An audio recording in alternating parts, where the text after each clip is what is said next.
మనం ఎందుకు పుడుతున్నాము, ఎందుకు చనిపోతున్నాం, జగన్ మరణ చెట్లు కొట్టుమిట్టాడుతున్నందుకు అంటే all purpose of life is self realisation అన్నమాట. సో ఆత్మ సాక్షాత్కారం, మనం ఎప్పుడు ఆనందంగా ఉండే విద్యను నేర్చుకోవడమే మన అన్ని జన్మల యొక్క పర్పస్ ఆఫ్ లైఫ్. ఎప్పుడైతే అది నేర్చుకున్నామో అప్పుడు మనకు అన్ని మాయల నుంచి మనం బయటపడేందుకు ఆ క్లారిటీ వచ్చిన తర్వాత సెల్ఫ్ రియలైజేషన్ వస్తుంది, అప్పటి వరకు రాదు. సో అంటే ఏదో మాయ అంటే ఏంటంటే ఎక్కడో చోట బాధపడుతున్నావా, అదే అహంకారం ఉన్నట్టు, మాయ ఉన్నట్టు, మాయలో పడినట్టు.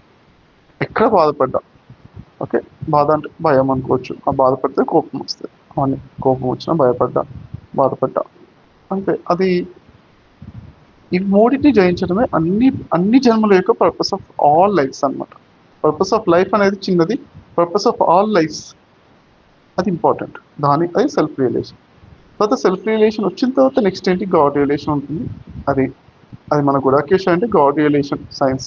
మన ఫస్ట్ థాట్ స్టేజ్, తర్వాత సెల్ఫ్ రియలైజేషన్. ఎప్పుడు ఆనందంగా ఉన్న విద్య నేర్చుకునేందుకు గుడాకేష హెల్ప్ అవుతుంది. తర్వాత నెక్స్ట్ అది వచ్చిన తర్వాత నెక్స్ట్ గాడ్ రియలైజేషన్, భగవంతుడిగా. మరి అది నెక్స్ట్ లెవెల్ అనమాట. దాని సబ్జెక్ట్ పెద్ద సబ్జెక్ట్, సర్వాత్మ కాన్షియస్నెస్ వన్నెస్ ఎప్పుడు ఉండడం, అది దానిపైన ఫోకస్ చేస్తూ మనం చేస్తున్నాం అన్నమాట. అదండి ఈ పర్పస్ ఆఫ్ లైఫ్. ఇవన్నీ చిన్నవి, ఒక జన్మలో అయిపోతే ఏముంది, ఏదో తొందర పడిపోయి ఏదో చేసేసామంటే నెక్స్ట్ జన్మ వస్తుంది కదా. ఓకే, ఆలోచన లేకుండా ఉండగలుగుతున్నామా, ఆనందంగా ఉండగలుగుతున్నామా, చనిపోయిన క్షణాల్లో ఆనందంగా ఆలోచన లేకుండా బ్రహ్మానంద స్థితిలో ఉంటే తప్పించి, లేకపోతే ఆ టైంలో అంటే సైంటిఫిక్గా కూడా ప్రూవ్ చేస్తామన్నమాట. ఏంటంటే హార్ట్ ఆగిపోయిన తర్వాత ఈజీ మిషన్ లోపల ఎంఆర్ఐ స్కాన్స్ లోపల చూస్తే బ్రెయిన్ నడుస్తుంది, 7 minutes నడుస్తుంది అని. ఎంఆర్ఐ స్కాన్ లోపల చూస్తా అంటే హార్ట్ ఆగిపోయిన తర్వాత 7 minutes బ్రెయిన్ నడుస్తున్నా, ఆ బ్రెయిన్ లోపల ఏం చేస్తుంది ఆ 7 minutes అంటే ఫాస్ట్ విషయాన్ని అన్నిటిని లీక్ చేస్తుంది అన్నమాట. సినిమాలా చూసేస్తూ ఉంటుంది. చూసేసిన తర్వాత అంతా మన శాస్త్రాలు కూడా చెప్పారు, మన లైఫ్ చనిపోయిన వెంటనే లైఫ్ని రివ్యూ చేసుకుంటారు అని చెప్తారు, సినిమాలా రివ్యూ చేసుకుంటారు. అలానే ఎంఆర్ఐ స్కాన్లో కూడా తెలుస్తుంది, మన పాస్ట్ మెమరీస్ని యాక్సెస్ చేస్తున్నాము, పెయిన్ అని పాస్ట్లో జీవిస్తున్నామని. అది ఆ జీవిస్తే ఎక్కడో చోట ఇంపార్టెంట్ అటాచ్మెంట్ ఉన్న చోట అక్కడ ఆగిపోతాం అన్నమాట. అక్కడ స్క్రీన్లో అక్కడ ఎక్కడైతే ఆగిందో అది అక్కడ అటాచ్మెంట్తో నెక్స్ట్ జన్మకి వెళ్ళిపోతాం. ఎవరైనా అంతే. నేను కూడా ఒక జన్మలో నేను ముసలివాడిని ఉన్నాను, దాదాపుగా 90 సంవత్సరాల ముసలి, 90-100 ఇయర్స్. నాకు అందరూ ఫ్రెండ్స్ వచ్చారు, అందరూ ఫ్యామిలీ మెంబర్స్ అందరూ ఉన్నారు. కానీ అందరూ ఉన్నా కానీ ఇంకేంటి, నేను ఇంకెవరో ఫ్రెండ్ రాలేదు, మాకు వాడు రాలేదు చూసావా అనుకుంటూ చివరి మాట అది. వాడి గురించి ఆలోచించుకుంటూ చనిపోయా. అందరూ వచ్చారు కానీ చూసా వాడు, ఆ ఫ్రెండ్ మాత్రం రాలేదు అనుకుంటూ ఇంకో ఫ్రెండ్తో చెప్పుకుంటూ ఆ బాధ అనమాట. అంటే ఏదో కొంచెం ఆ బాధ, అంటే మరీ ఎక్కువ బాధ ఉంటే అదో లోకాలకి వెళ్ళిపోతారు. ఓకే, భూతప్రేత పిచ్చాచి ఎక్కువ మరీ బాధ లేదు, కొంచెం అటాచ్మెంట్ ఉంటే హ్యూమన్ లోకాలను పుడతారు. సంతోషం ఉంటే పై లోకాలు పుడతారు, దేవతల లోకాల్లో. ఆనందంగా ఉంటే, ఆలోచన లేకుండా ఉంటే అది ఆనందం అనమాట.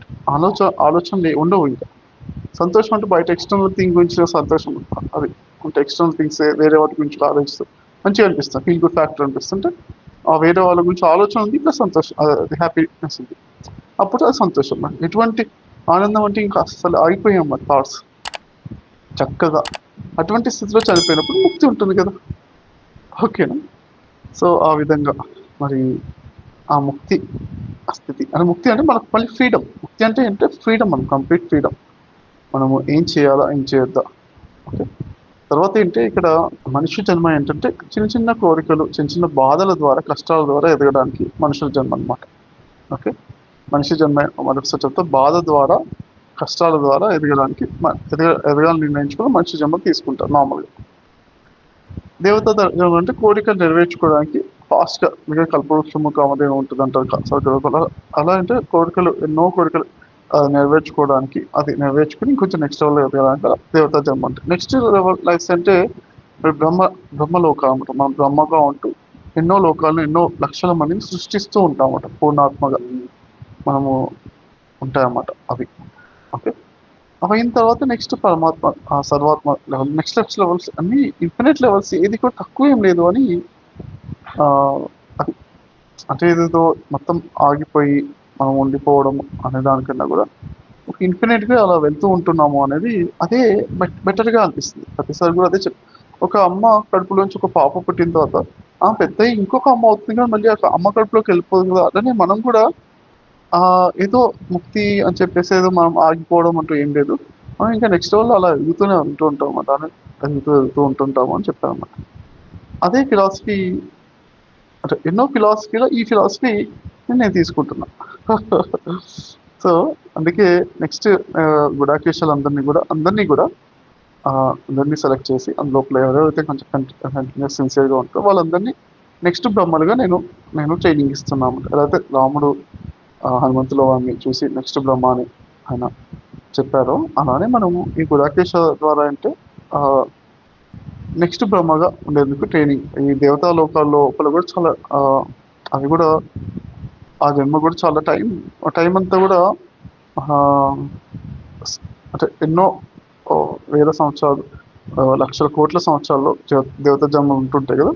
ఇక్కడ ఏంటంటే ఎవరైతే మరి ఈ గుడాకేశ చేస్తారో వాళ్ళకంటే మరి ఈ దేవతా లోకాల్లో ఉన్నటువంటి కోరికలు నెరవేరడానికి కాబట్టి ఆ కోరికలు ఇప్పుడు యాస్ట్రల్ ట్రావెల్ అంటే ఏంటి భావన ఐశ్వర్యం కాబట్టి అవి ఏమైనా ఉన్నా క్లియర్ అయిపోతాయి. ఆ కోరికలు నెరవేరడం అన్ని క్లియర్ అయిపోతాయి కాబట్టి ఆ దేవతా లోకాలు అది షార్ట్ కట్ అది అవసరం లేకుండా డైరెక్ట్గా మన బ్రహ్మగా ఉండడం అనేది అవుతూ ఉంటున్నమాట. ఈ గుడాకేశ సాధన ద్వారా అదే వస్తుంది బ్రహ్మ తత్వం అనేది.